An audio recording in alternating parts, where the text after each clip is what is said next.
about an important topics of grammar tense. Hope you all are very well in this topic when I explain it very easily. Clear? Yes. And tense means time, period. Tense বলতে বোঝায় সময় অথবা কাল। In Bengali, we can say that বাংলায় আমরা বলতে পারি কোনো কাজ শেষ হওয়ার সময়কে টেন্স বা কাল বলে। For example, I eat rice, আমি ভাত খাই। আমি ভাত খাই, এখানে কাজটা কি? খাওয়া। খাওয়া। এখানে কাজটা কি? খাওয়া। এই খাওয়াটা যে আমরা এই কাজটা যে শেষ করছি, এই শেষ কি করছে?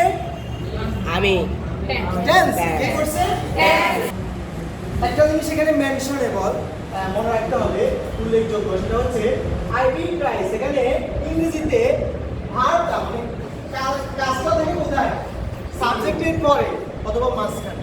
আর বাংলাতে দেখো আমি ভাত খাই, কাজটা কোথায়?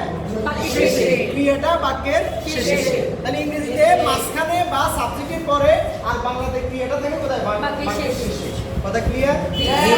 There are three kinds of tense. They are present tense, বর্তমান, past tense, অতীতকাল, future tense, ভবিষ্যৎকাল। That's all, my dear students.